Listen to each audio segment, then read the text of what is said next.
Welcome to the Women in Industry podcast. This is the last episode of Series 3, which is very exciting. My name is Kirsty Davis-Chinnock, and today I'm joined by Dr. Pauldy Otermans. She is the co-founder of the Otermans Institute, which has served over 45,000 learners globally across 4 continents.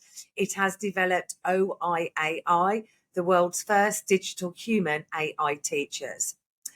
She's a neuroscientist and psychologist by her academic background and a female leader of AI technology. Pauldy's mission is to upskill the next generation globally.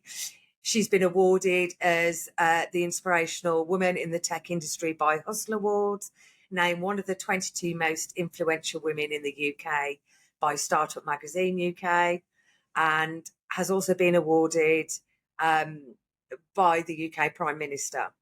She helped build the first digital human teachers using a language model that's co-developed by her. That's also now used to power Teddy AI, which provides a conversational AI study buddy for all children aged 4 to 7. She's won Women in Tech Excellence Awards in 2023 as well. I'm out of breath now reading all that. So welcome. Thank you for coming on the podcast.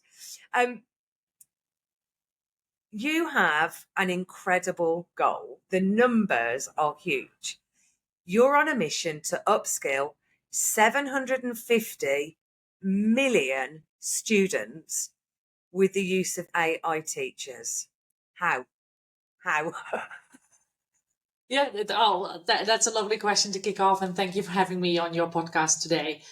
Well, how is through our own AI teachers that you mentioned in your introduction that we have developed ourselves in-house, and through that technology we can actually reach those numbers, or hopefully we will be able to reach them in the next few years.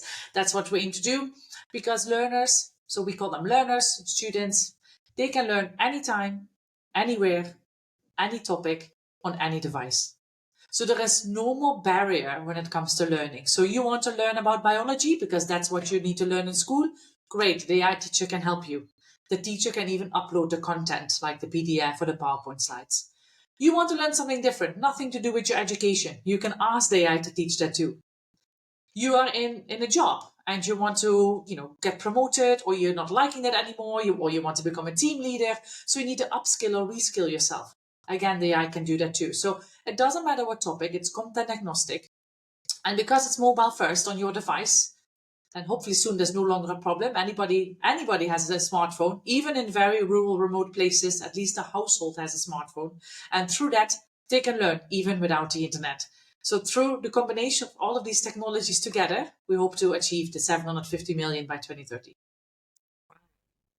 It's one of the things that struck me when you were talking about that there, particularly with the global reach, is that in really rural areas in continents, sort of perhaps like in some countries within Africa, women in particular with a smartphone are able to run businesses, whereas that they couldn't before. It gives them more access to currency and selling things. So it's an educational platform similar to a commercial platform like that, isn't it? You could say like that, yes. But of course, our goal is to upskill them, to give them better opportunities to be able to become what it is that they want to become. So whether you're talking female entrepreneurs, whether you're talking just learning, basic digital skills, anything, it doesn't matter. So through the platform, they can, which is on the mobile phone, they can just learn. And the same with an educator, a government, an institution, a company, whoever is let's say in charge of the content. If you're thinking about a government, they have often their national curricula that they want people to learn and that we need to adhere to in order to get a diploma. Well, they can even upload that syllabus, that outline, to ensure that the AI teaches what it needs to teach, so that everyone can learn outside the classroom. Those that cannot reach education systems, for those it's too far away, it's too costly, they can now also learn and hopefully have a better future. You're planning to make education in the true sense of the words, democratic, aren't you? Yes. So it's giving people a level playing field who might not be able to do that because of distance or cost and things like Yes. that. That's wow. It's this potentially could upskill an entire generation. Exactly. That's what we say. We're upskilling the next generation of learners. Oh, it's very exciting. I was impressed in the 90s when I did a couple of degrees through the Open University, and they used to send me videotapes. It was that long ago, cassettes and videotapes, and I do them for fun because I'm a bit of a geek, and I could have all that in my mobile phone now. Yeah. Oh, I feel another degree coming on. Well, let me know what you like to learn. I learn anything, I don't care. Sorry, carry on. No, I was just going to say, I mean, that's also sort of one of the reasons, when you mentioned it's a commercial platform. Yes, we are, a private limited company, but the whole idea behind is we are a social enterprise. We want to make a difference and an impact for those that are not able to access quality education, for a variety of different reasons, some of which we've already mentioned: too costly, too far away, doesn't fit with their the rest of the things they need to do. Often people cannot afford to go to education because they need to provide the household with an income. So you choose, either you get to a job to get money for food on the table and a roof over your head, or you go to education. Well, often the decision in the short term is easily made for those people. So, and that's why we set up Otermans Institute, and later on then also our AI teachers, OAI, sort of from first-hand experience, seeing that extreme inequality between access to education. We've worked with learners in refugee camps, underserved rural communities, learners in villages far away from bigger towns, conflict zones. And one thing is really clear, that talent and intelligence and brilliant minds are everywhere, but the opportunities for them to shine are not. And hopefully with what we are delivering, they are now also able to shine. And that's where AI really came in as almost an opportunity that had to be grasped in order to try and decrease the divide that exists in the global skills gap, in the global digital skills gap, in the global literacy gap, in nowadays the global AI literacy gap. We should not forget about that. And often people say, "Oh, AI, is it for good? Is it not gonna take over jobs, or is it not biased?" Yes, we of course need to think about all of these things, but when we are building our AI teachers, well, they are built, but of course there is always a continuous development and adding new features and improving and optimizing. If you do this ethically and responsibly, you can really scale quality education, because the word quality is there really important, to any of the remote corners of the world, and that's what we aim to achieve.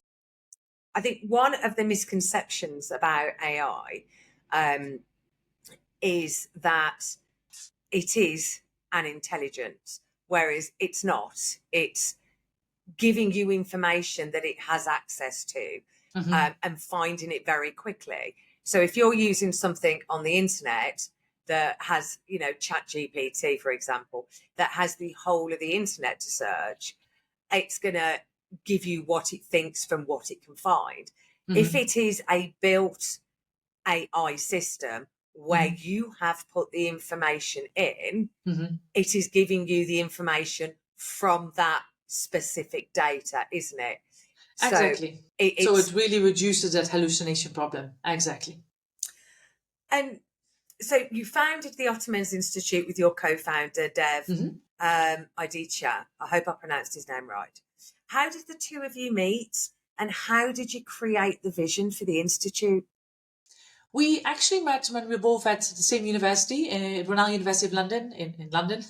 And I was at the time the president of the student union, and he was the vice president of the student union. And we already started at the time working together and making an impact for our, well, in the numbers that we're thinking about, small, 15,000 students, a few thousand members of staff, but also the local community in the area where the university is located. And that got us thinking, what else can we do? Because this is a small West London area where we have tried to make a difference in that year, which we did. We had a very few successful projects. And then after that, we traveled with a few friends to Southeast Asia. And the problem that we wanted to solve, or the thing we thought we were going to get there to do, is to get more women into STEM. Because that was something that we were quite passionate about. I mean, we all know globally, female people don't often get into STEM subjects. The number of females in STEM related jobs is much, much less than our male equivalents. But when we got there, we actually found out that there was a bigger problem, and that was employability and digital skills. Unemployment rates in a lot of countries were skyrocketing. People did go to university, for example, if we're taking that as let's say, as the level to reach, but they still couldn't get a job. Youth unemployment was high, and the number of young people was only growing. So we're having this big young population that has been educated but can't get a job. So we said, well, why can't they get a job? So we traveled over 3,000 kilometers. We talked to teachers, principals, students, people in governments, people in NGOs related areas. And actually, what was the core of the problem? That employability skills is not taught. You were taught, physics and biology and chemistry, and it was very much rote learning. So this is the book. This is what you get for 10, 20, whatever amount of weeks. Assessment, exam, next one. So people were not prepared for the world of work. And that's when we started initially Otermans Institute in February 2020 with an aim to upskill people using employability and digital skills with a curriculum that we had developed ourselves in-house with my background in cognitive neuroscience and education and some other colleagues. And then that's what we wanted to scale. So we reached unless it was the COVID year, we still reached scaled to 9 countries. So that was really good. But then we hit a bottleneck because we couldn't scale any further, because we also know there is a huge global problem when it comes to teachers. There is a huge shortage of teachers, and we face the same thing because we call them trainers, teachers, facilitators, right? There is a huge shortage. So then we decided, well, if we want to reach many more people, and there is many more people to be reached, what can we do? And that's when we started thinking about AI. Of course, at the beginning was writing lots and lots of codes and data sheets ourselves. Of course, now that's all done much quicker. But that's when in January 2021, we launched the world's first digital human teacher powered by AI. And then sort of we go from where we are now, having served thousands of learners, of course, reiterating in the product. But that's where we started developing that vision, when we saw the difference that we could make, particularly in rural areas, in areas of conflict, in refugee camps, because they were the first, actually, learners in a refugee camp were the first learners that learned with our AI. And we looked at them from a very dusty webcam. We saw them, they had a device that they got from a camp leader, and they were silent for 16 minutes. I mean, we were a bit shocked, of course. We thought, what is going on? Are they understanding how the AI works? But then one of the first learners, her name was Aisha, she looked at the phone and then looked at the webcam at us, and she said, she speaks to me. And then we knew, wow, if they, can understand how this works and they are able to learn in this way, then, let's continue and scale and build this further so that we can reach many more of the people that are in need. It's amazing how education can impact people who've not been able to access it at the core of their being. Mm-hmm. I think that comes across really well. And a lot of people I talk to, myself including, people who are probably watching this, won't have had the experience of having education or freedom taken away from them, or not being able to access it. We might go, oh, well, now I've got to pay 10 grand a year to go to university, so I'm going to come out with debt. And people might not want to do it for that reason. But there are still large swathes of population in the UK mm-hmm. where, they can't afford to do that. They don't have the freedom to stay on and take A-levels or go to college. Mm-hmm. And sometimes it's a mental freedom as well as a socioeconomic lack of freedom, I think. Yeah. But your postgrad degree you did at Brunel was you became a doctor of philosophy, and you looked at cognitive neuroscience as part of that. My PhD was on cognitive science and religion. Oh. I did my MA on Kant's theory of aesthetics. I used to take degrees for fun. And I was doing my MA on literary studies and got kidnapped by the philosophy department, pretty much literally. And I really enjoyed looking at the cognitive science aspects. Mm-hmm. But how did you go from philosophy to AI? You've sort of spoken about how the institute evolved, but Mm-hmm. for you personally, how did you go from philosophy to AI? Yeah, that's an interesting question. I mean, it's funny in the UK, of course, you get a doctor of philosophy, but my PhD was completely in cognitive neuroscience. There was, sort of no philosophy in there as such. I come from a physics background. I did biophysics way back when as an undergraduate. I did neuroscience as a master's. So for me, cognitive neuroscience was actually the title of the PhD, although you get a degree in the doctor in philosophy. Yeah. So it came from a very scientific background, but how that has evolved also now into AI is that I was always passionate about teaching and learning, always had, teaching assistant jobs on the side, and also then wanting to make a difference, giving back and, ensuring that people have the education they need. And how can we support them? And actually I see it more as a tool that we can use to make that happen. So that's where I sort of shifted. And within the AI, so Dave, as you mentioned, he's my co-founder. He's also the AI architect. So he is more from the technical side of things. I come from, in way back by physics, neuroscience, psychology, coming into how can we ensure that the AI supports learning, retention, memory, that there is scaffolding of learning when you go from one topic to the next, that we include things like, Bloom's taxonomy, pedagogies, different elements from psychology and cognition in there, so that the AI is indeed like a teacher in your pocket, as we say. You have 24/7 a teacher available that can talk to you. So it's not a ChatGPT where you give prompts and it gives back. No, it teaches you. And of course, there's lots of research out there in education, psychology, neuroscience. And that's what I sort of, let's say, feed into or support in terms of the AI development. So it's not a tech product built by tech. It's a tech product built by tech, research, and education combined. I really like that because I agree. I think AI has the potential to be a fantastic tool. But it also has limitations. You mentioned earlier that, everyone knows there's inherent bias in AI. That's because if a generic internet AI is trawling the internet, which is inherently biased, how are you looking internally to sort of overcome this bias when you're developing your OIAI teachers?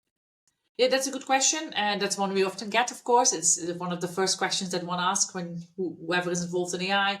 Well, as you rightly said, AI is only as good as the data that it's trained on. So we of course have the same, but what we allow is the educator, the institution, the government to upload their content. So the AI will teach that. So your hallucinations already drop, because I'm not asking it to create a lesson on, I don't know, the psychology of learning. Here is my prompt. No, here is my document, or here is my research article, or here is my PowerPoint slides, and you need to use that as the base. That is sort of your content, and from there create a lesson. So that helps a lot. But of course, we do our regular checks and procedures as well to ensure the data is as least biased as possible. We have a flagging system in place. But I think that's I think at the moment all we can do, and keep looking out also for other data sets that are hopefully soon becoming more and more available, because most of the language models worldwide are trained on Western data. Only 4% of the big large language models are used data from Africa, for example. So that is still a problem. Yeah, it is, isn't it? And there's no easy fix for it, because the money for AI is predominantly in America, in Western countries. Yeah. So, one of the things that I'm interested in. So, do you see AI as being beneficial to those who learn differently, maybe who are neurodiverse? Can it sort of be tailored to teach them in a way that they can understand the scaffold, if that makes sense? Yeah, that makes total sense. And I actually really love this question. And thank you for asking. We are working further developing of what we already had.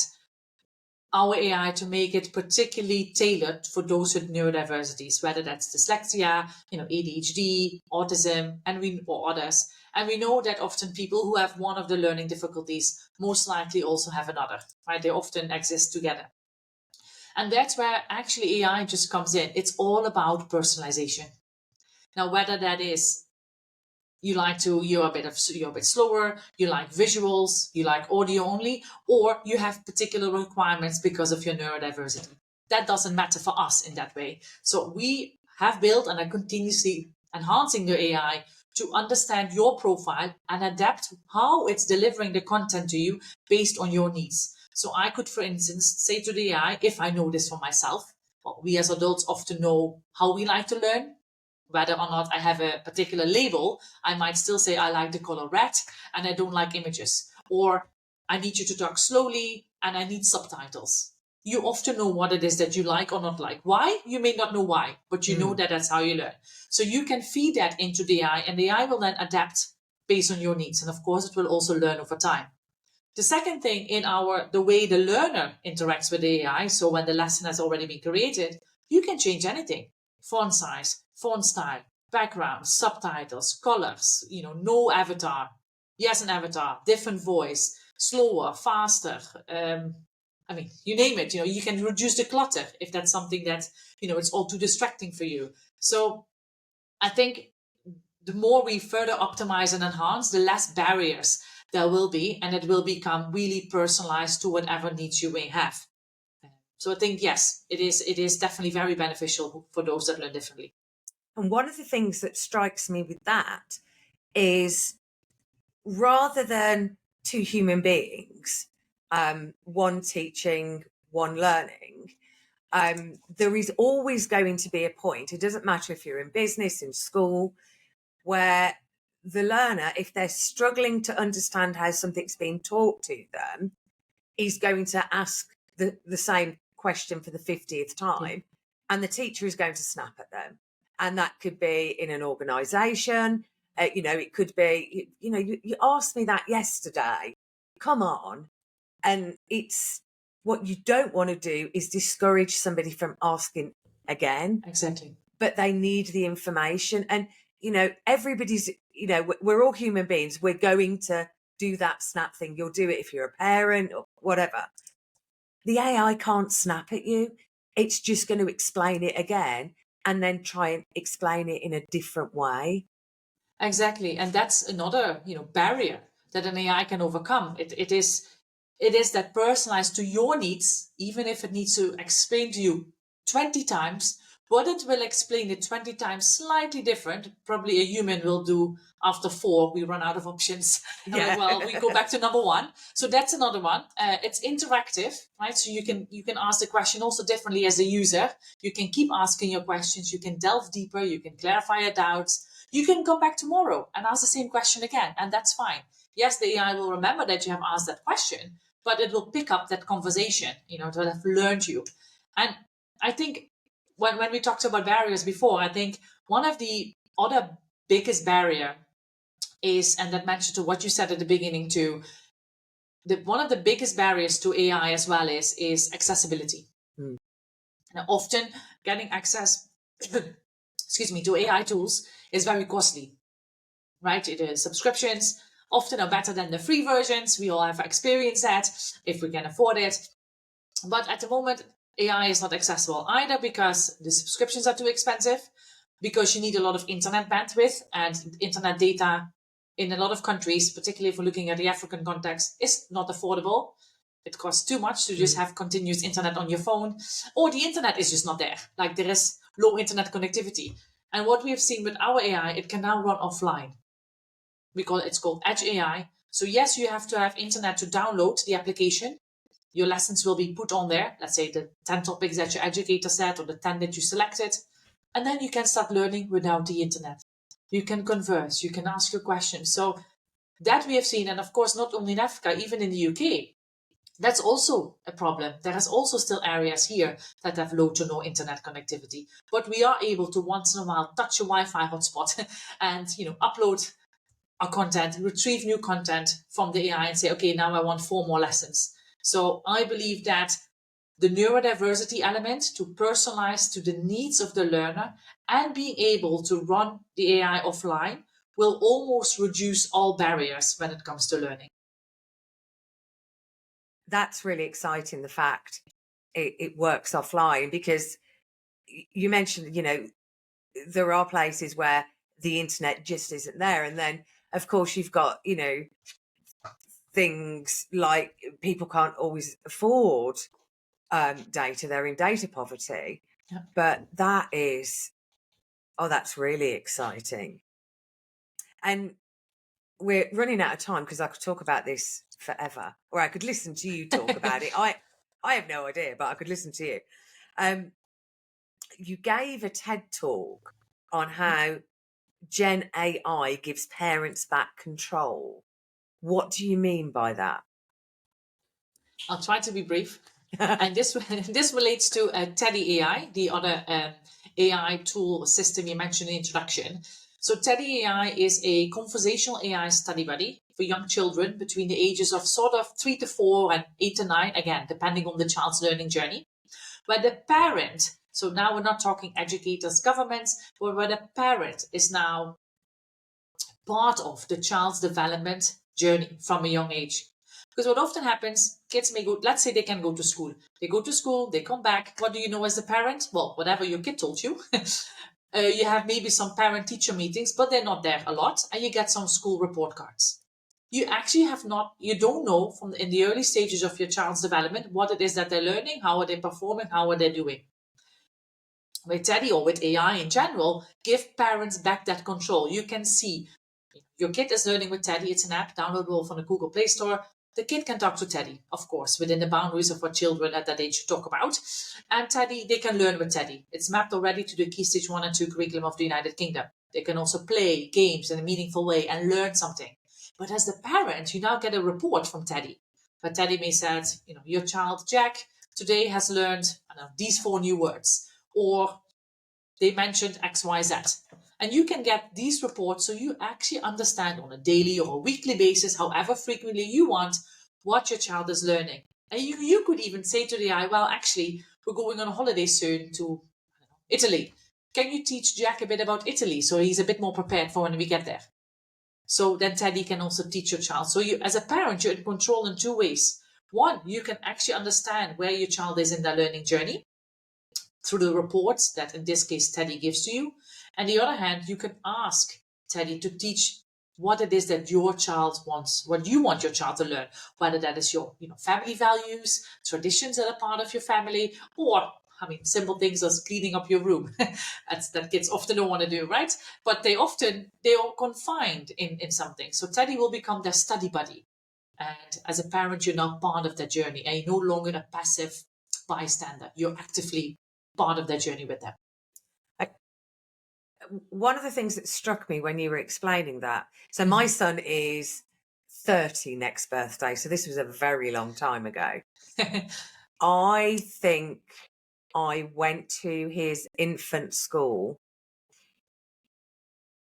once a year, maybe twice a year, because the childminder took him and the childminder picked him up, and I'd go to the parents' meeting and maybe a school play or a sports day, and I wouldn't always make those if I wasn't in the area, and that's it. Exactly.